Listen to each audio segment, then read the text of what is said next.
ವಿದ್ಯಾರ್ಥಿಗಳೇ, ನಾವು ಈ ದಿನ 9ನೇ ತರಗತಿಯ ಸ್ವಾತಂತ್ರ್ಯ ನಂತರದ ಭಾರತದಲ್ಲಿ ದೈಹಿಕ ಶಿಕ್ಷಣದ ಬೆಳವಣಿಗೆಯ ಬಗ್ಗೆ ಈ ಇಂದಿನ ಅವಧಿಯಲ್ಲಿ ಸಾಕಷ್ಟು ಅಂಶಗಳನ್ನು ತಿಳ್ಕೊಂಡಿದ್ದೀವಿ. ಸ್ವಾತಂತ್ರ್ಯ ನಂತರದ ಭಾರತದಲ್ಲಿ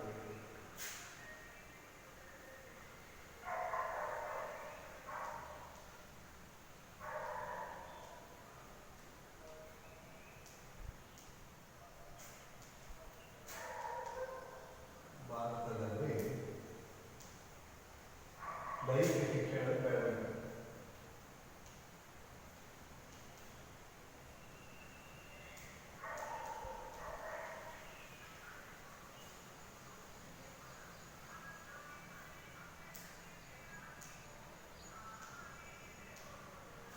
ನಾವು ಈ ಹಿಂದಿನ ಅವಧಿಯಲ್ಲಿ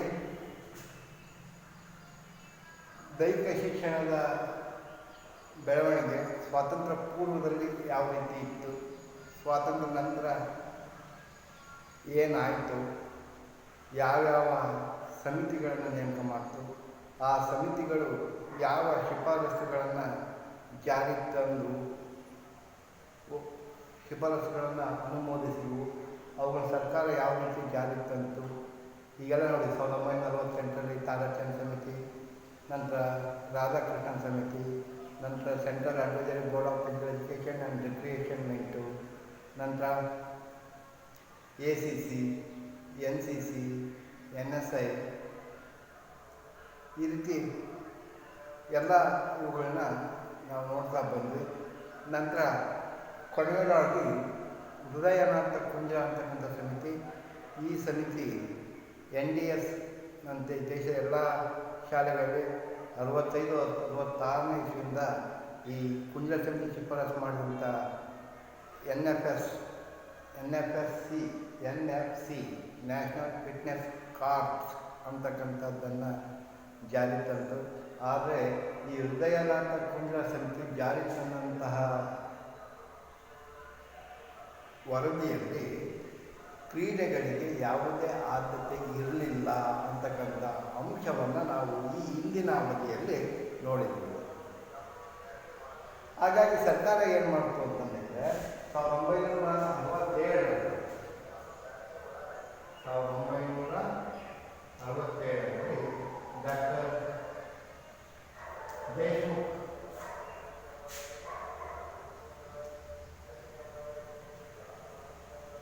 ಡಾಕ್ಟರ್ ದೇಶ್ಮುಖ್ ಇವರ ನೇತೃತ್ವದಲ್ಲಿ ಒಂದು ಸಮಿತಿಯನ್ನು ನೇಮಿಸುತ್ತೆ. ಈ ಸಮಿತಿ ಏನು ಮಾಡುತ್ತೆ ಅಂತಂದೇಳಿದರೆ ಎಲ್ಲ ಶಾಲೆ ಮತ್ತು ಕಾಲೇಜುಗಳಲ್ಲಿ ನೆನಪಿಟ್ಕೊಳ್ಳಿ, ಡಾಕ್ಟರ್ ದೇಶ್ಮುಖ್ ಸಮಿತಿ ಏನು ಮಾಡುತ್ತೆ ಅಂತಂದೇಳಿದರೆ ಎಲ್ಲ ಶಾಲೆ ಮತ್ತು ಕಾಲೇಜುಗಳಲ್ಲಿ ಮತ್ತು ವಿಶ್ವವಿದ್ಯಾಲಯಗಳಲ್ಲಿ, ಶಾಲೆ, ಕಾಲೇಜು, ವಿಶ್ವವಿದ್ಯಾಲಯ, ಇಲ್ಲಿ ದೈಹಿಕ ಶಿಕ್ಷಣಕ್ಕೆ ಆದ್ಯತೆಯನ್ನು ಕೊಟ್ಟು ಯೋಗ್ಯ ಪ್ರಗತಿ ಆಗಬೇಕು ಅಂತಕ್ಕಂಥ ವರದಿಯನ್ನು ನೀಡುತ್ತೆ ಡಾಕ್ಟರ್ ದೇಶ್ಮುಖ್ ಸಮಿತಿ. ಮತ್ತು ಇನ್ನೊಂದು ಹೇಳುತ್ತೆ, ದೈಹಿಕ ಶಿಕ್ಷಣ ಕಾರ್ಯಕ್ರಮದಲ್ಲಿ ಯೋಗಾಸನ ಮತ್ತು ಪ್ರಾಣಾಯಾಮಗಳನ್ನು ಸಮಾವೇಶಗೊಳಿಸಬೇಕು ಅಂತಕ್ಕಂಥ ಮುಖ್ಯವಾಗಿರ್ತಕ್ಕಂಥ ಶಿಫಾರಸನ್ನು ಮಾಡುತ್ತೆ ಡಾಕ್ಟರ್ ದೇಶ್ಮುಖ್ ಸಮಿತಿ. ಮೊದಲ ಬಾರಿಗೆ ದೈಹಿಕ ಶಿಕ್ಷಣ ಪಠ್ಯಕ್ರಮದಲ್ಲಿ ಯೋಗಾಸನ ಮತ್ತು ಪ್ರಾಣಾಯಾಮಗಳನ್ನು ಶಿಫಾರಸು ಮಾಡಬೇಕು, ಅದನ್ನು ಸಮಾವೇಶಗೊಳಿಸಬೇಕು ಅಂತಕ್ಕಂಥ ಅಂಶವನ್ನು ಒತ್ತಿ ಹೇಳಿರ್ತಕ್ಕಂಥದ್ದು ಡಾಕ್ಟರ್ ದೇಶ್ಮುಖ್ ಸಮಿತಿ. ಯಾವುದರಲ್ಲಿ? ದೈಹಿಕ ಶಿಕ್ಷಣ ಪಠ್ಯಕ್ರಮದಲ್ಲಿ ಏನನ್ನು ಅಳವಡಿಸ್ಕೊಳ್ಬೇಕು? ಯೋಗಾಸನ ಮತ್ತು ಪ್ರಾಣಾಯಾಮವನ್ನು ಸಮಾವೇಶಗೊಳಿಸಬೇಕು, ಅದನ್ನು ಸೇರ್ಪಡೆ ಮಾಡಬೇಕು. ಯಾವುದರಲ್ಲಿ? ದೈಹಿಕ ಶಿಕ್ಷಣ ಪಠ್ಯಕ್ರಮದಲ್ಲಿ ಅಂತಕ್ಕಂಥ ಅಂಶವನ್ನು ಹೇಳುತ್ತೆ ಯಾವುದು? ಡಾಕ್ಟರ್ ದೇಶ್ಮುಖ್ ಸಮಿತಿ. ಸರಿ, ಇಷ್ಟಾದ ನಂತರ 1992ರಲ್ಲಿ ಕೇಂದ್ರ ಸರ್ಕಾರ ಏನು ಮಾಡುತ್ತೆ, ಹೊಸ ರಾಷ್ಟ್ರೀಯ ಶಿಕ್ಷಣ ನೀತಿಯಲ್ಲಿ 1992ರಲ್ಲಿ ಕೇಂದ್ರ ಸರ್ಕಾರ ಹೊಸ ರಾಷ್ಟ್ರೀಯ ಶಿಕ್ಷಣ ನೀತಿಯನ್ನು ಜಾರಿಗೆ ತರುತ್ತೆ. ಆ ನೀತಿಯಲ್ಲಿ ದೈಹಿಕ ಶಿಕ್ಷಣವನ್ನು ಸಮಗ್ರ ಶಿಕ್ಷಣದ ಒಂದು ಅವಿಭಾಜ್ಯ ಅಂಗ ಅಂತ ಹೇಳಿ ಘೋಷಣೆ ಮಾಡುತ್ತೆ. ದೈಹಿಕ ಶಿಕ್ಷಣವನ್ನು ಸಮಗ್ರ ಶಿಕ್ಷಣದ ಒಂದು ಅವಿಭಾಜ್ಯ, ಅದು ಒಂದು ಕೂಡ ಅಂಗ ಅಂತಲೇ ಸಮರ್ಥನೆ ಮಾಡುತ್ತೆ. 1993ರಲ್ಲಿ ಯೋಗವನ್ನು ಒಳಗೊಂಡಂತೆ ಕ್ರೀಡೆ ಮತ್ತು ದೈಹಿಕ ಶಿಕ್ಷಣವನ್ನು, ಯೋಗ ಆಗಿರ್ಬೋದು, ಕ್ರೀಡೆ ಆಗಿರ್ಬೋದು, ಇವುಗಳನ್ನು ದೈಹಿಕ ಶಿಕ್ಷಣವನ್ನು ಎಲ್ಲ ಶಾಲೆಗಳ ಎಲ್ಲ ಹಂತಗಳಲ್ಲಿಯೂ ಕೂಡ ಕಲಿಕೆಯ ಪ್ರಕ್ರಿಯೆ ಅವಿಭಾಜ್ಯ ಅಂಗವನ್ನಾಗಿ ಮಾಡಲು ಕ್ರಮ ತೆಗೆದುಕೊಳ್ಳಲಿಕ್ಕೆ ಶಿಕ್ಷಕರು ಮತ್ತು ವಿದ್ಯಾರ್ಥಿಗಳು, ಇನ್ಕ್ಲೂಡಿಂಗ್ ಟೀಚರ್ಸ್ ವಿತ್ ಸ್ಟೂಡೆಂಟ್, ದೈಹಿಕ ಶಿಕ್ಷಣ ಮತ್ತು ಕ್ರೀಡೆಗಳಲ್ಲಿ ಆಸಕ್ತಿ ವಹಿಸುವಂತೆ ಮಾಡಲಿಕ್ಕೋಸ್ಕರ ಕೊನೆಯದ ಶಾಲಾ ಕಾಲೇಜುಗಳಲ್ಲಿ ಕಡಿಮೆ ವೆಚ್ಚದ ದೈಹಿಕ ಶಿಕ್ಷಣ ಕ್ರೀಡಾ ಸವಲತ್ತುಗಳನ್ನು ಅಭಿವೃದ್ಧಿಪಡಿಸಿಕೊಳ್ಳಲಿಕ್ಕೆ ಕೈಗೊಳ್ಳಬೇಕಾಗಿರ್ತಕ್ಕಂಥ ಕ್ರಮಗಳನ್ನು ಸೂಚಿಸಲಿಕ್ಕೆ KP ಸಿಂಗ್ ದೇವ್ ಇವರ ನೇತೃತ್ವದಲ್ಲಿ ಸಮಿತಿಯನ್ನು ನೇಮಕ ಮಾಡುತ್ತೆ. ಅದು KP ಸಿಂಗ್ ದೇವ್ ಸಮಿತಿ. KP ಸಿಂಗ್ ದೇವ್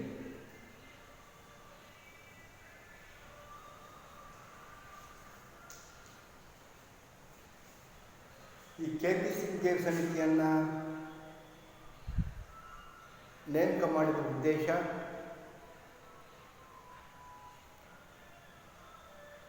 ಕ್ರೀಡೆ ಮತ್ತು ದೈಹಿಕ ಶಿಕ್ಷಣವನ್ನು ಶಾಲೆಯ ಎಲ್ಲ ಹಂತಗಳಲ್ಲೂ ಕೂಡ ಕಲಿಕೆಯ ಪ್ರಕ್ರಿಯೆಯ ಅವಿಭಾಜ್ಯ ಅಂಗವನ್ನಾಗಿ ಮಾಡಲಿಕ್ಕೆ ಕ್ರಮ ತೆಗೆದುಕೊಳ್ಳೋಕ್ಕೋಸ್ಕರ, ನಂತರ ಶಿಕ್ಷಕರು ಮತ್ತು ವಿದ್ಯಾರ್ಥಿಗಳು ದೈಹಿಕ ಶಿಕ್ಷಣ ಮತ್ತು ಕ್ರೀಡೆಗಳಲ್ಲಿ ಆಸಕ್ತಿ ವಹಿಸುವಂತೆ ಮಾಡಲಿಕ್ಕೆ, ಮತ್ತು ಶಾಲಾ ಕಾಲೇಜುಗಳಲ್ಲಿ ಕಡಿಮೆ ವೆಚ್ಚದ ದೈಹಿಕ ಶಿಕ್ಷಣ ಮತ್ತು ಕ್ರೀಡಾ ಸವಲತ್ತುಗಳನ್ನು ಅಭಿವೃದ್ಧಿಪಡಿಸುವಂತೆ ಹೊರೆ ಆಗಬಾರ್ದು, ಆ ಕ್ರೀಡೆಗಳ ಸೌಲಭ್ಯಗಳ ಒದಗಿಸಲಿಕ್ಕೆ ಹೊರೆ ಆಗಬಾರ್ದು ಅನ್ನೋ ಉದ್ದೇಶದಿಂದ ಕಡಿಮೆ ವೆಚ್ಚದ ದೈಹಿಕ ಶಿಕ್ಷಣ ಕ್ರೀಡಾ ಸವಲತ್ತುಗಳನ್ನು ಅಭಿವೃದ್ಧಿಪಡಿಸಲಿಕ್ಕೆ ಏನು ಕ್ರಮ ತೆಗೆದುಕೊಳ್ಬೇಕು ಅಂತ ಸೂಚನೆ ನೀಡಲಿಕ್ಕೆ ಡಾಕ್ಟರ್ KP ಸಿಂಗ್ ದೇವ್ ಇವರ ನೇತೃತ್ವದಲ್ಲಿ ಸಮಿತಿಯನ್ನು ರಚಿಸುತ್ತೆ. ಈ ಸಮಿತಿ ಏನು ಮಾಡುತ್ತೆ, ಯಾವುದು KP ಸಿಂಗ್ ದೇವ್ ಸಮಿತಿ. ಶಿಕ್ಷಣದ ಹಿಂದಿನ ಸಮಿತಿಗಳ ಹಿಂದೆ ಏನೇನು ಸಮಿತಿಗಳು ನೇಮಕವಾಗ್ತಲ್ಲ ಆ ಸಮಿತಿಗಳ ಅಭಿಪ್ರಾಯಗಳನ್ನೇ ಪುನರುಜ್ಜಿಸುವುದರ ಜೊತೆಗೆ ಒಂದಿಷ್ಟು ಸಲಹೆಗಳನ್ನು ನೀಡುತ್ತೆ. ಯಾವುದು KP ಸಿಂಗ್ ದೇವ್ ಸಮಿತಿ. ಹಾಗಾದರೆ ಆ KP ಸಿಂಗ್ ದೇವ್ ಸಮಿತಿ ನೀಡಿದಂತಹ ಸಲಹೆಗಳು ಏನು? ಒಂದಿಷ್ಟು ಸಲಹೆಗಳನ್ನು ಸರ್ಕಾರ ಕೊಡುತ್ತೆ. ಈ ರೀತಿ ಮಾಡಿದರೆ ನಾವು ದೈಹಿಕ ಶಿಕ್ಷಣವನ್ನು ಅಭಿವೃದ್ಧಿಪಡಿಸಬಹುದು. ಹಾಗಾದರೆ ಈ KP ಸಿಂಗ್ ದೇವ್ ಸಮಿತಿ ಕೊಟ್ಟಂತಹ ಸರ್ಕಾರಕ್ಕೆ ಕೊಟ್ಟಂತಹ ಸಲಹೆಗಳು ಏನು ಅಂತಕ್ಕಂಥದ್ದನ್ನು ನಾವೀಗ ಒಂದೊಂದಾಗೆ ನೋಡ್ತಾ ಹೋಗೋಣ. ಮಕ್ಕಳೇ, ಈ KP ಸಿಂಗ್ ದೇವ್ ಸಮಿತಿ ಏನು ಮಾಡ್ತು ಅಂತ ಹೇಳಿದರೆ ಒಂದು ಸಲಹೆ ಕೊಡುತ್ತೆ. ಮೊದಲನೇ ಸಲಹೆ, ಎಲ್ಲ ವಿದ್ಯಾರ್ಥಿಗಳು ಮತ್ತು ಶಿಕ್ಷಕರನ್ನು ಕಡ್ಡಾಯವಾಗಿ ವರ್ಷಕ್ಕೆ ಒಂದು ಸಾರಿ ದೈಹಿಕ ದಾರ್ಢ್ಯತೆ ಪರೀಕ್ಷೆಗೆ ಒಳಪಡಿಸಬೇಕು. ಎಲ್ಲ ವಿದ್ಯಾರ್ಥಿ ಮತ್ತು ಶಿಕ್ಷಕರನ್ನು ಕಂಪಲ್ಸರಿ ಅಂತಂದರೆ ಅವ್ರು ಭಾಗವಹಿಸಲೇಬೇಕು ಕಡ್ಡಾಯವಾಗಿ. ಏನಕ್ಕೆ? ವಾರ್ಷಿಕ ದೈಹಿಕ ದಾರ್ಢ್ಯತೆ ಪರೀಕ್ಷೆಗೆ ಒಳಪಡಿಸಬೇಕು. ಎಲ್ಲರೂ ಅವುಗಳಲ್ಲಿ ಕಡ್ಡಾಯವಾಗಿ ಪಾಸ್ ಆಗಬೇಕು. ಯಾರ್ಯಾರು? ಶಿಕ್ಷಕರು ಮತ್ತು ವಿದ್ಯಾರ್ಥಿಗಳು. ಈ ಸಲಹೆಯನ್ನು ಸರ್ಕಾರಕ್ಕೆ ನೀಡುತ್ತೆ. ನಂತರ ಎರಡನೇ ಸಲಹೆ ಏನು ಅಂತ ಹೇಳಿದರೆ, ಶಾಲೆಗಳಲ್ಲಿ ದೈಹಿಕ ಶಿಕ್ಷಣ ಮತ್ತು ಕ್ರೀಡೆಗಾಗಿ ಪ್ರತಿದಿನ 40 ನಿಮಿಷಗಳ ಅವಧಿಯನ್ನು, ಅದಕ್ಕೂ ಕೂಡ ಒಂದು ಪೀರಿಯಡ್, ಒಂದು ಅವಧಿ, ಎಷ್ಟು? 40 ನಿಮಿಷಗಳ ಅವಧಿಯನ್ನು ತರಬೇತಿ ಪಡೆದಿರ್ತಕ್ಕಂಥ ದೈಹಿಕ ಶಿಕ್ಷಣ ಶಿಕ್ಷಕರ ನೇತೃತ್ವದಲ್ಲಿ ಒದಗಿಸಬೇಕು. ಪ್ರತಿ ಶಾಲೆಯಲ್ಲಿ ಒಂದು 40 ನಿಮಿಷ ಅವಧಿಯನ್ನು ನಿಗದಿಪಡಿಸಿ, ಆ 40 ನಿಮಿಷ ಅವಧಿಯನ್ನು ನಿಗದಿಪಡಿಸಿದ ನಂತರ ಅಲ್ಲಿ ಯಾರು ನೇಮಕ ಮಾಡಬೇಕು? ದೈಹಿಕ ತರಬೇತಿಯನ್ನು ಹೊಂದಿದಂತಹ ದೈಹಿಕ ಶಿಕ್ಷಣ ಶಿಕ್ಷಕರನ್ನು ಆ ಶಾಲೆಗಳಿಗೆ ಒದಗಿಸಬೇಕು. ಅಂದರೆ ಪ್ರತಿ ಶಾಲೆಗೂ ಕೂಡ ನೀವು ದೈಹಿಕ ಶಿಕ್ಷಣ ಶಿಕ್ಷಕರನ್ನು ನೇಮಕ ಮಾಡಿಕೊಳ್ಬೇಕು. ಆಗ ಮಾತ್ರ ಈ ದೈಹಿಕ ಶಿಕ್ಷಣ ಏನಾಗುತ್ತೆ? ಅಭಿವೃದ್ಧಿಯನ್ನು ಕಾಣುತ್ತೆ. ಕ್ರೀಡೆಗೆ ಆದ್ಯತೆಯನ್ನು ಕೊಟ್ಟಾಗುತ್ತೆ. ಇಲ್ಲ ನಾವು ಕ್ರೀಡೆಯಲ್ಲಿ ಹಿಂದುಳಿತಾ ಹೋಗ್ತೀವಿ. ಹಾಗಾಗಿ ನೀವು ಫಸ್ಟ್ ಶಾಲೆಗೆ ಒಂದು 40 ನಿಮಿಷದ ಅವಧಿಯನ್ನು ನಿಗದಿಪಡಿಸಿ, ಆ 40 ನಿಮಿಷದ ಅವಧಿಯನ್ನು ನಿಗದಿಪಡಿಸಿದ ನಂತರ ಒಬ್ಬ ನುರಿತ ತರಬೇತಿ ಪಡೆದಂಥ ದೈಹಿಕ ಶಿಕ್ಷಕರನ್ನು ಆ ಶಾಲೆಗಳಿಗೆ ನೇಮಿಸಬೇಕು ಅಂತಕ್ಕಂಥ ವರದಿಯನ್ನು ಕೊಡುತ್ತೆ ಯಾವುದು KP ಸಿಂಗ್ ದೇವ್ ಸಮಿತಿ ಸಲಹೆಯನ್ನು ನೀಡ್ತಾರೆ. ಇಷ್ಟೆಲ್ಲ ಮೂಲ ಸಲಹೆ ಏನು ಕೊಡುತ್ತೆ ಅಂತ ಹೇಳಿದ್ರೆ, ಯೋಗವನ್ನು ದೈಹಿಕ ಶಿಕ್ಷಣದ ಅವಿಭಾಜ್ಯ ಅಂಗವನ್ನಾಗಿ ಮಾಡುವುದರ ಜೊತೆಗೆ ಯೋಗವನ್ನು ಏನು ಮಾಡಬೇಕು, ದೈಹಿಕ ಶಿಕ್ಷಣದ ಒಂದು ಅಂಗ ಅಂತ ಪರಿಗಣಿಸಿ ಶಾಲಾ ಶಿಕ್ಷಣದಲ್ಲಿ ಅದನ್ನು ಸೇರ್ಪಡೆ ಮಾಡಿ ಯೋಗವನ್ನು ಕೂಡ ಶಾಲಾ ಶಿಕ್ಷಣದಲ್ಲಿ ಸೇರ್ಪಡೆ ಮಾಡಬೇಕು ಅಂತಕ್ಕಂಥ ಅಂಶವನ್ನು ಸಲಹೆಯನ್ನು ಕೊಡುತ್ತೆ KP ಸಿಂಗ್ ದೇವ್ ಸಮಿತಿ. ಯೋಗ ದೈಹಿಕ ಶಿಕ್ಷಣ ಒಂದು ಅವಿಭಾಜ್ಯ ಅಂಗ. ಆ ನಂತರ ಆ ಪರ್ಯಾಯ ಪರೀಕ್ಷೆಗಳ ವ್ಯವಸ್ಥೆ ಮಾಡಬೇಕು, ಸೇರ್ಪಡೆ ಮಾಡಿ ಅದನ್ನು ಪರೀಕ್ಷೆ ಮಾಡಿ ಅಂತಂದೇಳಿದರೆ ಯೋಗವನ್ನು ಕೂಡ ಶಿಕ್ಷಣದಲ್ಲಿ ಅಳವಡಿಸಿ, ಯಾವುದರಲ್ಲಿ ದೈಹಿಕ ಶಿಕ್ಷಣದಲ್ಲಿ ಯೋಗವನ್ನು ಕೂಡ ಅಳವಡಿಸಬೇಕು. ನಂತರ ಇನ್ನೊಂದು ಸಲಹೆ ಕೊಡ್ತಾ ಹೋಗುತ್ತೆ, ಸ್ಪರ್ಧಾತ್ಮಕ ಕ್ರೀಡೆಗಳಲ್ಲಿ ಭಾಗವಹಿಸ್ತಕ್ಕಂಥ ವಿದ್ಯಾರ್ಥಿಗಳಿಗೆ ರಜೆಯನ್ನು ಕೊಡಬೇಕು. ಈಗ ಎಲ್ಲೋ ಒಂದು ಸ್ಪೋರ್ಟ್ಸ್ ಇರುತ್ತೆ, ಒಂದು ಸ್ಟೇಟ್ ಲೆವೆಲ್ ಸ್ಪೋರ್ಟ್ಸ್ ಇರುತ್ತೆ, ಅವನು 4 ದಿವಸ ಹೋಗಬೇಕಾಗುತ್ತೆ, ಅವನಿಗೆ ಶಾಲಾ ವತಿಯಿಂದ ರಜೆಯನ್ನು ನೀಡ್ತಕ್ಕಂಥ ಸೌಲಭ್ಯಗಳನ್ನು ಮಾಡಿ, ಅವನಿಗೆ ಆಬ್ಸೆಂಟ್ ಆಗೋ ಆಗಿಲ್ಲ ಅವನು, ಯಾಕಂದರೆ ಶಾಲೆಯ ಪ್ರತಿನಿಧಿಯಾಗಿ ಕ್ರೀಡಾಕೂಟಕ್ಕೆ ಹೋಗಿರ್ತಾನೆ. ಹಾಗಾಗಿ ಅಂಥವರಿಗೆ ರಜೆಯನ್ನು ಕೊಡಬೇಕು.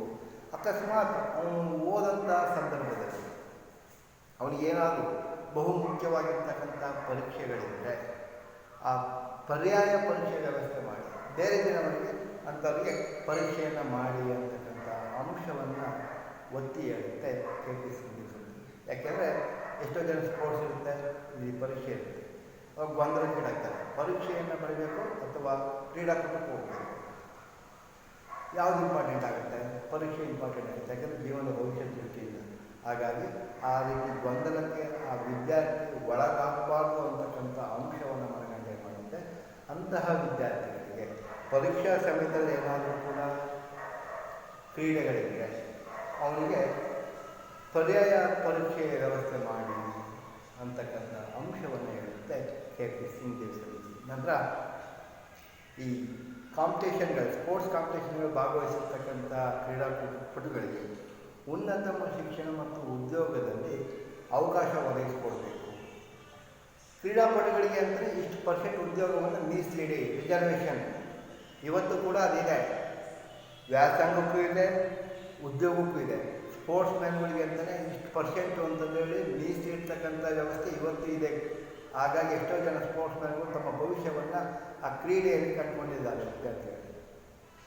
ನೀವು ಕೂಡ ಒಂದು ಒಳ್ಳೆಯ ರಾಜ್ಯ ಮಟ್ಟದ ರಾಷ್ಟ್ರ ಮಟ್ಟದ ಕ್ರೀಡಾಪಟುಗಳಾದರೆ ನಿಮಗೂ ಕೂಡ ಉದ್ಯೋಗದಲ್ಲಿ ಇವತ್ತಿಗೂ ಕೂಡ ಇಷ್ಟು % 5% ಇದೆ, ಅದು ಮೀಸಲಾತಿಯನ್ನು ನೀಡಿರ್ತಾರೆ. ಆ ಕ್ರೀಡಾ ಕೋಟದಲ್ಲಿ ನೀವು ಉದ್ಯೋಗವನ್ನು ಪಡ್ಕೋಬಹುದು, ಆ ಮೂಲಕ ನಿಮ್ಮ ಭವಿಷ್ಯವನ್ನು ನೀವು ರೂಪಿಸ್ಕೊಳ್ಬಹುದು. ಮತ್ತು ಒಂದು ಮೆಡಿಕಲ್ ಓದ್ತೀವಿ, ಇಂಜಿನಿಯರಿಂಗ್ ಓದ್ತೀವಿ ಅಂದರೂ ಕೂಡ ಅಲ್ಲೂ ಕೂಡ ಕ್ರೀಡಾಕೂಟ ಅಂತ ಇರುತ್ತೆ. ಆ ಕ್ರೀಡಾಕೂಟದ ಅಡಿಯಲ್ಲಿ ನೀವು ಆಯ್ಕೆ ಆಗ್ಬೋದು, ಯಾವಾಗ ನೀವು ಅಂತಹ ಕ್ರೀಡೆಯಲ್ಲಿ ಭಾಗವಹಿಸಿದ್ರೆ, ರಾಜ್ಯ ಮಟ್ಟ, ರಾಷ್ಟ್ರ ಮಟ್ಟ ಅಥವಾ ಅಂತಾರಾಷ್ಟ್ರೀಯ ಮಟ್ಟದಲ್ಲಿ ಕೂಡ ಭಾಗವಹಿಸಿದ್ದೇ ಆಗಿದ್ದರೆ ನಿಮಗೂ ಕೂಡ ಉನ್ನತ ವ್ಯಾಸಂಗದಲ್ಲಿ ಕ್ರೀಡಾ ಕೋಟ ಅಂತಲೇ ಇರುತ್ತೆ. ನಂತರ ಉದ್ಯೋಗದಲ್ಲೂ ಅಷ್ಟೇ ಸ್ಪೋರ್ಟ್ಸ್ ರಿಸರ್ವೇಷನ್ ಅಂತಲೇ ಇರುತ್ತೆ. ಹಾಗಾಗಿ ಅಂಥವುಗಳು ಕೂಡ ಭಾಗವಹಿಸ್ಬೋದು, ನೀವು ಉದ್ಯೋಗವನ್ನು ಪಡ್ಕೊಳ್ಬಹುದು ಅಂತಕ್ಕಂಥ ಅಂಶವನ್ನು ಯಾವ ಸಲಹೆ ಕೊಡುತ್ತೆ KP ಸಿಂಗ್ ದೇವ್ ಸಮಿತಿ. ಕೊನೆಯದಾಗಿ ಈ ಸಮಿತಿಯವರು ಏನು ಮಾಡ್ತಾರೆ ಅಂತ ಹೇಳಿದರೆ, 1ನೇ ತರಗತಿಯಿಂದ 12ನೇ ತರಗತಿಯವರೆಗೆ ದೈಹಿಕ ಶಿಕ್ಷಣದ ಪಠ್ಯವನ್ನು ರೂಪಿಸಿ ಎಲ್ಲ ರಾಜ್ಯಗಳು ಕೂಡ ಅದನ್ನು ಅಳವಡಿಸಿಕೊಳ್ಬೇಕು ಅಂತ ಶಿಫಾರಸು ಮಾಡ್ತಾರೆ. ಒಂದು ಪಠ್ಯಪುಸ್ತಕವನ್ನೇ ರಚನೆ ಮಾಡ್ತಾರೆ. ರಚನೆ ಮಾಡಿದ್ದಷ್ಟೇ ಅಲ್ಲ, ಎಲ್ಲ ರಾಜ್ಯಗಳಲ್ಲೂ ಕೂಡ ಇದನ್ನು ಅಳವಡಿಸ್ಕೊಳ್ಳಿಕ್ಕೆ ಸಲಹೆ ಮಾಡಿ ಅಂತಂದೇಳಿ ಸರ್ಕಾರಕ್ಕೆ ಸಲಹೆಯನ್ನು ಕೊಡುತ್ತೆ KP ಸಿಂಗ್ ದೇವ್ ಸಮಿತಿ. ಇಷ್ಟಾದ ನಂತರ ಈ 2001 ಮತ್ತು 2002 2001 ಮತ್ತು 2.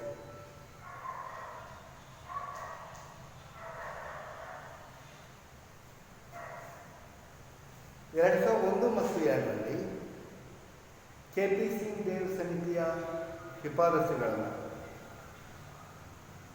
ನಮ್ಮ ಕರ್ನಾಟಕ ರಾಜ್ಯದಲ್ಲಿ ಆಗಿನ ಸ್ಥಿತಿಗತಿಗಳನ್ನು ಕೂಲಂಕುಷವಾಗಿ ಪರಾಮರ್ಶಿಸಿದಂತಹ ಕರ್ನಾಟಕ ಸರ್ಕಾರ ಏನು ಮಾಡುತ್ತೆ ಅಂತ ಹೇಳಿದರೆ, ಸಾರ್ವಜನಿಕ ಶಿಕ್ಷಣ ಇಲಾಖೆಯ ಸಮಿತಿಯು KP ಸಿಂಗ್ ದೇವ್ ಸಮಿತಿಯ ಶಿಫಾರಸುಗಳ ಕರ್ನಾಟಕದಲ್ಲಿ ಸಮಗ್ರವಾಗಿ ಅನುಷ್ಠಾನಕ್ಕೆ ತರಲು ಪೂರ್ಣ ಪ್ರಮಾಣದ ಪ್ರಯತ್ನವನ್ನು ಮಾಡಿ ಬಲವಾದ ಶಿಫಾರಸನ್ನು ಮಾಡುತ್ತಾರೆ. ಅಂದರೆ ಈ KP ಸಿಂಗ್ ದೇವ್ ಸಮಿತಿಯ ಸಲಹೆಗಳಿದ್ದವು, ಆ ಸಲಹೆಗಳು ಅತ್ಯಂತ ಉಪಯುಕ್ತವಾಗಿರ್ತಕ್ಕಂಥವುಗಳು.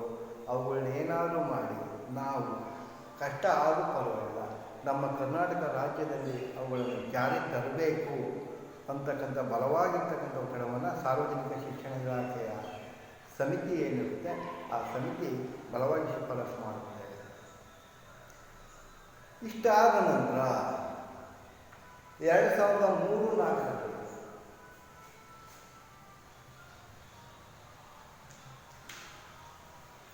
2003 ಮತ್ತು 4ರಲ್ಲಿ ಕರ್ನಾಟಕ ರಾಜ್ಯ ಶಿಕ್ಷಣ ಕಾನೂನು ಮತ್ತು ಸಂಸದೀಯ ವ್ಯವಹಾರಗಳ ವಿಷಯ ಸಮಿತಿಯು ಮಾನ್ಯ ಶ್ರೀ BS ಹೊರಟ್ಟಿಯವರ ಅಧ್ಯಕ್ಷತೆಯಲ್ಲಿ ಶ್ರೀ BT ಪೆಮ್ಮಯ್ಯ ಅಂತಂದೇಳಿ ಅವರಿದ್ದಾರೆ. ಅವರ ಸಮಿತಿಯ ಶಿಫಾರಸುಗಳನ್ನು ಆಧಾರವಾಗಿಟ್ಟುಕೊಂಡು ದೈಹಿಕ ಶಿಕ್ಷಣವನ್ನು ಶಾಲಾ ಕಾಲೇಜುಗಳಲ್ಲಿ ಕಡ್ಡಾಯ ವಿಷಯವನ್ನಾಗಿ ಮಾಡಲಿಕ್ಕೆ ಬಲವಾಗಿರ್ತಕ್ಕಂಥ ಒಂದು ಫೋರ್ಸಬಲ್ ಆಗಿ ಶಿಫಾರಸು ಮಾಡುತ್ತೆ. BS ಬಸವರಾಜ ಹೊರಟ್ಟಿಯವರು ಮತ್ತು BT ಪೆಮ್ಮಯ್ಯ ಸಮಿತಿ ಏನಿದೆ, ಈ ಸಮಿತಿ ಶಿಫಾರಸುಗಳನ್ನು KP ಸಿಂಗ್ ದೇವ್ ಸಮಿತಿಯ ಶಿಫಾರಸುಗಳನ್ನು ಆಧಾರವಾಗಿಟ್ಟುಕೊಂಡು ದೈಹಿಕ ಶಿಕ್ಷಣವನ್ನು ಶಾಲಾ ಕಾಲೇಜುಗಳಲ್ಲಿ ಕಡ್ಡಾಯ ವಿಷಯವನ್ನಾಗಿ ಮಾಡಬೇಕು ಅಂತಕ್ಕಂಥ ಬಲವಾಗಿರ್ತಕ್ಕಂಥ ಶಿಫಾರಸನ್ನು ಮಾಡ್ತಾರೆ. ಈ ಸಾರ್ವಜನಿಕ ಶಿಕ್ಷಣ ಇಲಾಖೆಯ ಸಂಪೂರ್ಣ ವರದಿಯನ್ನು ಕರ್ನಾಟಕ ಸರ್ಕಾರದ ಪ್ರಾಥಮಿಕ ಪ್ರೌಢಶಿಕ್ಷಣ ಸಚಿವರಾಗಿರ್ತಕ್ಕಂಥ ಆಗಿನ ಸಮಯದಲ್ಲಿ 2003-4 ಬಸವರಾಜ ಹೊರಟ್ಟಿಯವರ ಆದೇಶದಂತೆ ಕರ್ನಾಟಕ ಸರ್ಕಾರ 2006ರಲ್ಲಿ ನೆನಪಿಟ್ಕೊಳ್ಳಿ, ಕರ್ನಾಟಕ ಸರ್ಕಾರ 2006ರಲ್ಲಿ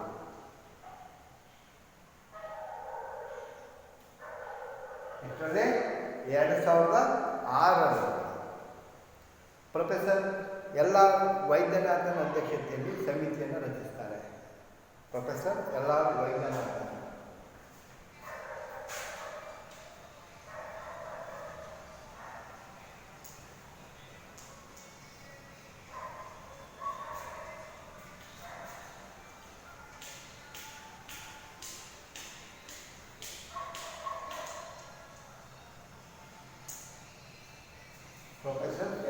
ವೈದ್ಯನಾಥನ್ ಅವರ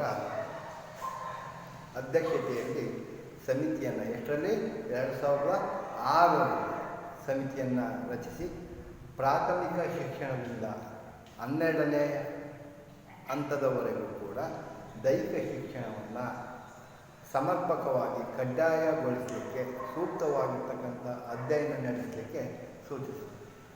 ಪ್ರಾಥಮಿಕ ಹಂತದಿಂದ ಹಿಡಿದು 12ನೇ ತರಗತಿಯವರೆಗೆ ಇದನ್ನು ಕಡ್ಡಾಯವಾಗಿ ಮಾಡಬೇಕು. ಮಾಡೋದ್ರಿಂದ ಆಗ್ತಕ್ಕಂಥ ಗೊಂದಲಗಳೇನು, ಇದ್ರ ಬಗ್ಗೆ ಅಧ್ಯಯನ ಮಾಡಲಿಕ್ಕೆ ಪ್ರೊಫೆಸರ್ LR ವೈದ್ಯನಾಥನ್ ಅಧ್ಯಕ್ಷತೆಯಲ್ಲಿರ್ತಕ್ಕಂಥ ಸಮಿತಿಗೆ ಸೂಚಿಸಿದೆ. ಅದರಂತೆ ಪ್ರೊಫೆಸರ್ LR ವೈದ್ಯನಾಥನ್ ಸಮಿತಿಯು ಎಲ್ಲ ಶೈಕ್ಷಣಿಕ ವಿಭಾಗಗಳಿಗೆ ತೆರಳಿ ಅಲ್ಲಿಯ ಸ್ಥಿತಿಗತಿಗಳನ್ನು ಅರಿತು ಪ್ರಾಥಮಿಕ ಹಂತದಲ್ಲಿ ಮಾಡಿದ್ರೆ ಏನಾಗುತ್ತೆ, ಮಾಧ್ಯಮಿಕ ಹಂತದಲ್ಲಿ ಏನಾಗುತ್ತೆ, ಪ್ರೌಢ ಹಂತದಲ್ಲಿ ಏನಾಗುತ್ತೆ, ಪದವಿ ಪೂರ್ವ ಕಾಲೇಜುಗಳ ಹಂತದಲ್ಲಿ ಮಾಡಿದ್ರೆ ಏನಾಗುತ್ತೆ, ಹೀಗೆ ಎಲ್ಲ ವಿಭಾಗಗಳಿಗೆ ತೆರಳಿ ಅಲ್ಲಿಯ ಸ್ಥಿತಿಗತಿಗಳನ್ನು ಅವಲೋಕಿಸಿ ದೈಹಿಕ ಶಿಕ್ಷಣವನ್ನು ಎಲ್ಲ ಹಂತದಲ್ಲಿಯೂ ಕೂಡ ಕಡ್ಡಾಯಗೊಳಿಸಲಿಕ್ಕೆ ಅನೇಕ ಶಿಫಾರಸಿನೊಂದಿಗೆ ಸಮರ್ಪಕವಾಗಿರ್ತಕ್ಕಂಥ ವರದಿಯನ್ನು ಸರ್ಕಾರಕ್ಕೆ ಸಲ್ಲಿಸುತ್ತೆ ಪ್ರೊಫೆಸರ್ LR ವೈದ್ಯನಾಥನ್ ಸಮಿತಿ. ಇದರ ಪರಿಣಾಮವಾಗಿ ಪ್ರೊಫೆಸರ್ LR ವೈದ್ಯನಾಥನ್ ಸಮಿತಿ ಏನು ಶಿಫಾರಸು ಮಾಡ್ತಲ್ಲ, ಇದರ ಪರಿಣಾಮವಾಗಿ 2009-10ರಿಂದ ಪ್ರಾಥಮಿಕ ಹಂತದಿಂದ ಹಿಡಿದು 9ನೇ ತರಗತಿವರೆಗೆ ದೈಹಿಕ ಶಿಕ್ಷಣ ಕಡ್ಡಾಯ ಪರೀಕ್ಷಾ ವಿಷಯವಾಗುತ್ತೆ. ಎಷ್ಟರಲ್ಲಿ?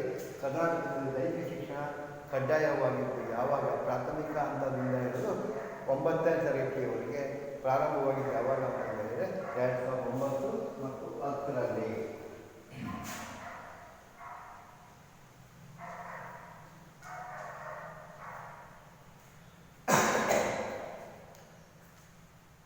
ಯಾರ ವರದಿಯ ಶಿಫಾರಸಿನ ಮೇರೆಗೆ? ಪ್ರೊಫೆಸರ್ ವೈದ್ಯನಾಥನ್. ಇವರೇನು ಮಾಡ್ತಾರೆ? ಪ್ರಾಥಮಿಕ ಹಂತ, ಮಾಧ್ಯಮಿಕ ಹಂತ, ಪ್ರೌಢ ಹಂತ, ಕಾಲೇಜು ಹಂತ ಎಲ್ಲ ವಿಭಾಗಗಳಿಗೆ ತೆರಳಿ ಅಲ್ಲಿ ಕೂಲಂಕುಷವಾಗಿ ಅಲ್ಲಿನ ಸ್ಥಿತಿಗತಿಗಳನ್ನು ಅವಲೋಕಿಸಿಕೊಂಡು ಎಲ್ಲ ಹಂತದಲ್ಲಿಯೂ ಕೂಡ ಕಡ್ಡಾಯಗೊಳಿಸಬೇಕು ಅಂತಕ್ಕಂಥ ಶಿಫಾರಸನ್ನು ಸರ್ಕಾರಕ್ಕೆ ಸಲ್ಲಿಕೆ ಮಾಡುತ್ತೆ. ಆ ಸರ್ಕಾರಕ್ಕೆ ಸಲ್ಲಿಕೆ ಮಾಡಿದ ನಂತರ ಆಗಿನ ಸರ್ಕಾರ ಏನು ಮಾಡುತ್ತೆ? ಕರ್ನಾಟಕದಲ್ಲಿ, ಅದರಲ್ಲೂ ಕೂಡ ಕರ್ನಾಟಕದಲ್ಲಿ 2009 ಪ್ರಾಥಮಿಕ ಹಂತದಿಂದ 9ನೇ ತರಗತಿಯವರೆಗೆ ಈ ದೈಹಿಕ ಶಿಕ್ಷಣ ಅಂತಕ್ಕಂಥದ್ದು ಕಡ್ಡಾಯ ವಿಷಯ, ಪರೀಕ್ಷಾ ವಿಷಯವಾಯಿತು. ನೋಡಿ, ನೆಕ್ಸ್ಟ್ ಮುಂದುವರೆದು ನೋಡೋದಾದರೆ ಕರ್ನಾಟಕ ಸರ್ಕಾರ ಏನು ಮಾಡುತ್ತೆ? ಯಾವಾಗ ಈ ಪರೀಕ್ಷಾ ವಿಷಯವಾಗಿ ಕಡ್ಡಾಯವಾಗಿ ದೈಹಿಕ ಶಿಕ್ಷಣ ಅಳವಡಿಕೆ ಆಯಿತೋ ಶಾಲೆಗಳಲ್ಲಿ, ಡಾಕ್ಟರ್ ಆನಂದ್ ನಾಡಿಗೇರಿಯವರ ಅಧ್ಯಕ್ಷತೆಯಲ್ಲಿ ಡಾಕ್ಟರ್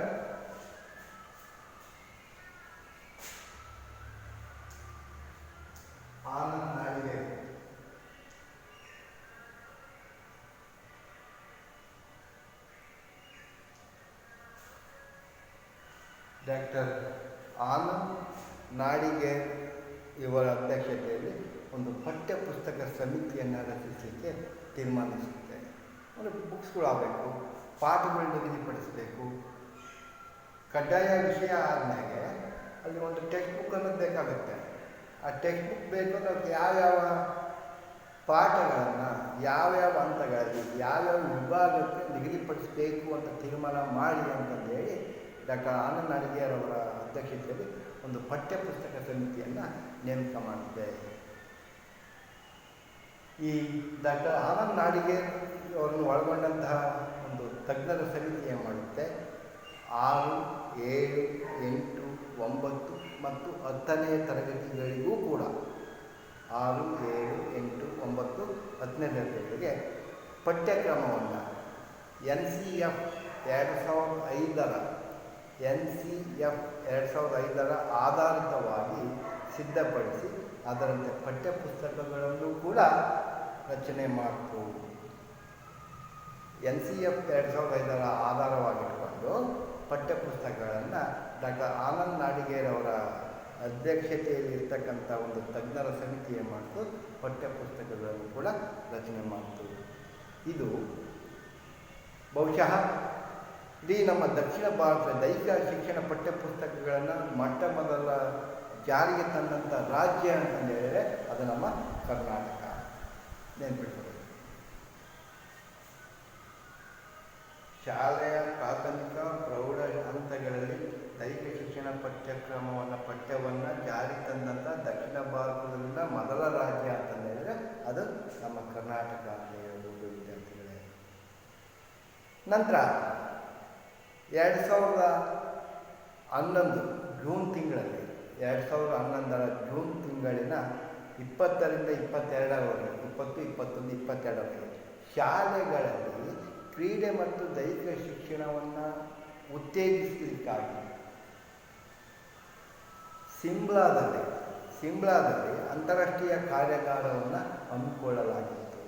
2011ರ ಜೂನ್ 20, 21, 22ರಲ್ಲಿ ಶಾಲೆಗಳಲ್ಲಿ ಕ್ರೀಡೆ ಮತ್ತು ದೈಹಿಕ ಶಿಕ್ಷಣವನ್ನು ಉತ್ತೇಜಿಸಲು ಕ್ರಮ ಕೈಗೊಳ್ಳೋದಕ್ಕಾಗಿ ಸಿಮ್ಲಾದಲ್ಲಿ ಒಂದು ಕಾರ್ಯಾಗಾರವನ್ನು ಹಮ್ಮಿಕೊಂಡಿತ್ತು. ಈ ಕಾರ್ಯಾಗಾರದಲ್ಲಿ ಪ್ರಾಥಮಿಕ ಅಂತ ಹೇಳಿದರೆ 1ರಿಂದ 5ನೇ ತರಗತಿ, ಉನ್ನತ ಪ್ರಾಥಮಿಕ 6ರಿಂದ 8, ಮಾಧ್ಯಮಿಕ 9ರಿಂದ 10, ನಂತರ 11ರಿಂದ 12 ಈ ಹಂತಗಳಲ್ಲಿ ದೈಹಿಕ ಶಿಕ್ಷಣ ಪಠ್ಯಕ್ರಮದ ನೀಲಿ ನಕ್ಷೆಯನ್ನು ಕೊಡುವುದರ ಜೊತೆಗೆ ಎಲ್ಲ ತರಗತಿಗಳಿಗೆ ರಾಷ್ಟ್ರೀಯ ಮಟ್ಟದ ಪಠ್ಯವಸ್ತುವನ್ನು ಸಿದ್ಧಗೊಳಿಸಬೇಕು ಅಂತಕ್ಕಂಥ ಶಿಫಾರಸನ್ನು ಮಾಡಿದರು ಅಂತಕ್ಕಂಥದ್ದು. ಇಷ್ಟು ಈ ಸ್ವಾತಂತ್ರ್ಯ ನಂತರದ ಭಾರತದಲ್ಲಿನ ದೈಹಿಕ ಶಿಕ್ಷಣದ ಬೆಳವಣಿಗೆ ಅಪ್ ಟು ನೋಡಿ ನೀವು 1947ರಿಂದ 2011ರವರೆಗೆ ಇದು ದೈಹಿಕ ಶಿಕ್ಷಣ ಬೆಳೆದು ಬಂದಂತಹ ದಾರಿಯನ್ನು ನೀವು ಅವಲೋಕನ ಮಾಡಿ. ಎಷ್ಟೆಲ್ಲ ಸಮಿತಿಗಳು ನೇಮಕವಾಗ್ತವೆ. ಫಸ್ಟ್ ಯಾರಿರುತ್ತೆ? ಲಾರ್ಡ್ ಮೆಕಾಲೆ ಅವರು ಇರ್ತಾರಂತೆ.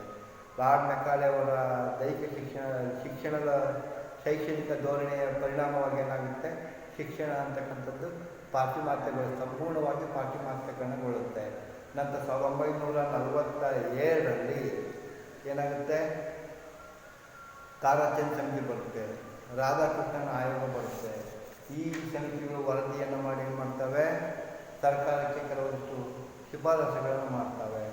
ನಂತರ 1954ರಲ್ಲಿ central advisory board for physical education and ರಿಕ್ರಿಯೇಷನ್ಮೆಂಟ್ ಅಂತಕ್ಕಂಥ ಒಂದು ಸಮಿತಿಯನ್ನು ನೇಮಕ ಮಾಡ್ತಾರೆ. ನಂತರ ಮಧ್ಯಪ್ರದೇಶದ ಗ್ವಾಲಿಯರ್ನಲ್ಲಿ ಡಾಕ್ಟರ್ PM ಜೋಸೆಫ್ ರವರ ನೇತೃತ್ವದಲ್ಲಿ 3 ವರ್ಷದ ಸ್ನಾತಕ ಪದವಿಯ ದೈಹಿಕ ಶಿಕ್ಷಣ ಶಿಕ್ಷಕ ತರಬೇತಿಗಾಗಿ ಲಕ್ಷ್ಮೀಬಾಯಿ ರಾಷ್ಟ್ರೀಯ ದೈಹಿಕ ಶಿಕ್ಷಣ ಮಹಾವಿದ್ಯಾಲಯವನ್ನು ಸ್ಥಾಪನೆ ಮಾಡ್ತಾರೆ. ನಂತರ ಈ ಮಧ್ಯದಲ್ಲಿ central advisory board for physical education and recreation national physical efficiency drive ಅಂತಕ್ಕಂಥ ದೈಹಿಕ ಅರ್ಹತಾ ಪರೀಕ್ಷೆ ಯೋಜನೆಯನ್ನು ಸಿದ್ಧಪಡಿಸ್ತಾರೆ. ಒಂದು ಕ್ರೀಡಾ ರಾಜಕುಮಾರಿ ಅಮೃತ್ ಕೌರ್ ಇವರ ಹೆಸರಿನಲ್ಲಿ ಕ್ರೀಡಾ ಕೋಚಿಂಗ್ ಯೋಜನೆಯನ್ನು ಮಾಡ್ತಾರೆ. ನಂತರ NCC ಬರುತ್ತೆ, ACC ಬರುತ್ತೆ, NIS ಬರುತ್ತೆ, NDS ಬರುತ್ತೆ. ಇವೆಲ್ಲವುಗಳು ಆದ ನಂತರ ಡಾಕ್ಟರ್ ದೇಶ್ಮುಖ್ ಅವರ ಸಮಿತಿ ಹೃದಯನಾಥ್ ಕುಂಜರ ಸಮಿತಿ ಬರುತ್ತೆ. ನಂತರ 1967ರಲ್ಲಿ ದೇಶ್ಮುಖ್ ಅವರ ಸಮಿತಿ ಬರುತ್ತೆ. ಈ ಸಮಿತಿಯ ಮತ್ತು ದೈಹಿಕ ಶಿಕ್ಷಣದಲ್ಲಿ ಯೋಗ ಮತ್ತು ಪ್ರಾಣಾಯಾಮವನ್ನು ಅಳವಡಿಸ್ಕೊಳ್ಬೇಕು ಅಂತ ಹೇಳುತ್ತೆ. ಈ ಎಲ್ಲ ಶಿಫಾರಸುಗಳನ್ನು ಮಾಡೋದ್ರ ಜೊತೆಗೆ KP ಸಿಂಗ್ ದೇವ್ ಸಮಿತಿ ಬರುತ್ತೆ. ಆ KP ಸಿಂಗ್ ದೇವ್ ಸಮಿತಿಯನ್ನು ಸರ್ಕಾರಕ್ಕೆ ಹಲವಾರು ಸಲಹೆಗಳನ್ನು ಕೊಡ್ತಾ ಹೋಗುತ್ತೆ. ಇಲ್ಲಿ ನೀವು ಕಂಪಲ್ಸರಿ ಒಂದು 40 ನಿಮಿಷದ ಅವಧಿ ಮಾಡಿ ಪಠ್ಯಪುಸ್ತಕವನ್ನು ರಚಿಸಿ ಒಂದು ಅವಿಭಾಜ್ಯ ಅಂಗ ದೈಹಿಕ ಶಿಕ್ಷಣದ ಒಂದು ಅವಿಭಾಜ್ಯ ಅಂಗವನ್ನಾಗಿ ಮಾಡಿ ಶಾಲಾ ಶಿಕ್ಷಣದಲ್ಲಿ ಸೇರ್ಪಡೆ ಮಾಡಿ, ವಿದ್ಯಾರ್ಥಿಗಳಿಗೆ ಸ್ಪೋರ್ಟ್ಸ್ ಇದ್ದಾಗ ರಜೆ ಕೊಡಿ, ಅವರಿಗೆ ಕ್ರೀಡಾಕೂಟ ಮಾಡಿ, ಉದ್ಯೋಗ ಅವಕಾಶ ಕೊಡಿ, ಅದಕ್ಕಾಗಿ ಮೀಸಲಿಡಿ ಸ್ಪೋರ್ಟ್ಸ್ ಕ್ರೀಡಾ ಕ್ಷೇತ್ರದಲ್ಲಿ ಅಂತಂದು ಹೇಳುತ್ತೆ. ಈ ಎಲ್ಲ ಶಿಫಾರಸುಗಳನ್ನು ಕರ್ನಾಟಕ ರಾಜ್ಯದ ಆಗಿನ ಸ್ಥಿತಿಗತಿಗಳನ್ನು ಅವಲೋಕಿಸಿದಂತಹ ಇದು BS ಹೊರಟ್ಟಿಯವರ ಅಧ್ಯಕ್ಷತೆಯಲ್ಲಿ ಶ್ರೀ ಕೆಮ್ಮಯ್ಯರವರು ಆಗಿನ ಶಿಕ್ಷಣದ ಅವರ ಸಮಿತಿ ಶಿಫಾರಸನ್ನು ಆಧಾರವಾಗಿ ಇಟ್ಟುಕೊಂಡು ಒಂದು ಕಾಲೇಜಿಗೆ ಕಡ್ಡಾಯ ದೈಹಿಕ ಶಿಕ್ಷಣವನ್ನು ಮಾಡಬೇಕು ಶಿಫಾರಸನ್ನು ಮಾಡುತ್ತೆ. ಆನಂತರ ಪ್ರೊಫೆಸರ್ ಎಲ್ಲರೂ ವೈದ್ಯನಾಥನ್ ಆಯೋಗವನ್ನು ಸಮಿತಿಯನ್ನು ನೇಮಕ ಮಾಡ್ತಾರೆ. ನಂತರ ಪ್ರೊಫೆಸರ್ ಆನಂದ್ ನಾಳಿಗೇರಿ ಅವರ ನೇತೃತ್ವದಲ್ಲಿ ಒಂದು ಪಠ್ಯಪುಸ್ತಕ ಸಮಿತಿಯನ್ನು ರೂಪಿಸ್ತಾರೆ. ಎಲ್ಲ ಹಂತಗಳಲ್ಲೂ ಕೂಡ ಈ ಪಠ್ಯಗಳನ್ನು ನಿಗದಿಪಡಿಸ್ತಾರೆ. ನಂತರ ಇಡೀ ದಕ್ಷಿಣ ಭಾರತದಲ್ಲಿ ಪ್ರಥಮ ಬಾರಿಗೆ ಪಠ್ಯಪುಸ್ತಕಗಳನ್ನು ಜಾರಿಗೆ ತಂದಂತಹ ರಾಜ್ಯ ಅಂತಂದು ಹೇಳಿದರೆ ಅದು ನಮ್ಮ ಕರ್ನಾಟಕ. ಇಷ್ಟು ಅಂಶಗಳನ್ನು ನೀವು ಈ ಸ್ವಾತಂತ್ರ್ಯ ನಂತರದ ಭಾರತದಲ್ಲಿನ ದೈಹಿಕ ಶಿಕ್ಷಣದ ಬೆಳವಣಿಗೆ ಇದರಲ್ಲಿ ತಿಳ್ಕೊಂಡ್ರಿ ಅಂತ ನಾವು ಭಾವಿಸ್ತೀವಿ. ಇಷ್ಟು ಈ ಅಧ್ಯಾಯದ ಅಂಶಗಳು ಅರ್ಥ ಆಗಿದೆ ಅಂತ ಅಂದ್ಕೊಂಡಿದ್ದೀವಿ. ನೆಕ್ಸ್ಟ್ ನೀವೇನು ಮಾಡಬೇಕು ಅಂತಂದೇಳಿದರೆ ಈ ಕೆಲವೊಂದು ಪ್ರಶ್ನೆಗಳಿಗೆ ಉತ್ತರಗಳನ್ನು ಬರ್ಕೊಂಡು ಬರಬೇಕಾಗುತ್ತೆ. ಪ್ರಶ್ನೆ ಬರ್ಕೊಳ್ಳಿ. 1948ರಲ್ಲಿ ದೈಹಿಕ ಶಿಕ್ಷಣವನ್ನು ಅಭಿವೃದ್ಧಿಪಡಿಸಲಿಕ್ಕೆ 1948ರಲ್ಲಿ ದೈಹಿಕ ಶಿಕ್ಷಣವನ್ನು ಅಭಿವೃದ್ಧಿಪಡಿಸಲಿಕ್ಕೆ ಕೇಂದ್ರ ಸರ್ಕಾರ ನೇಮಿಸಿದ ಸಮಿತಿಗಳಾವು? ಸಮಿತಿಯ ಶಿಫಾರಸುಗಳನ್ನು ತಿಳಿಸಿ. ಗೊತ್ತಿದೆ 48ರಲ್ಲಿ ಯಾವ್ಯಾವ ಸಮಿತಿಗಳಾದವು, ಆ ಸಮಿತಿಗಳು ಏನೇನು ಶಿಫಾರಸು ಮಾಡಿದವು ಅದನ್ನು ಬರಬೇಕಾಗುತ್ತೆ. ನಂತರ ಎರಡನೇ ಪ್ರಶ್ನೆ, ನಿರಾಶ್ರಿತರ ಸಮಸ್ಯೆಯಿಂದ ಉದ್ಭವವಾಗಿರ್ತಕ್ಕಂಥ ಅಶಿಸ್ತು ಮತ್ತು ಸಂಸ್ಕೃತಿಯ ಅಭಾವವನ್ನು ನೀಗಿಸಲಿಕ್ಕೆ ಕೈಗೊಂಡಂಥ ಕಾರ್ಯಕ್ರಮಗಳೇನು? ನಾವು ಹೇಳಿದ್ವಿ, ನಿರಾಶ್ರಿತರ ಸಮಸ್ಯೆ ಉದ್ಭವ ಆಗುತ್ತೆ. ನಿರಾಶ್ರಿತರ ಸಮಸ್ಯೆಯಿಂದ ಅಶಿಸ್ತು ಮತ್ತು ಸಂಸ್ಕೃತಿಯ ಕೊರತೆ ಉಂಟಾಗುತ್ತೆ. ಆ ಸಂಸ್ಕೃತಿ ಮತ್ತು ಅಶಿಸ್ತನ್ನು ನೀಗಿಸಲಿಕ್ಕೆ ಏನು ಬಂತು ಅನ್ನೋದನ್ನು ನಾವು ನಿಮಗೆ ಹೇಳಿದ್ವಿ, ಅದನ್ನು ಬರೀಬೇಕಾಗುತ್ತೆ. ನಂತರ ಲಾಸ್ಟ್ ಕೊನೆಯ ಪ್ರಶ್ನೆ, ಯಾವ ಚಟುವಟಿಕೆಗಳು ಸೇರ್ಪಡೆಗೊಂಡ ಪರಿಣಾಮವಾಗಿ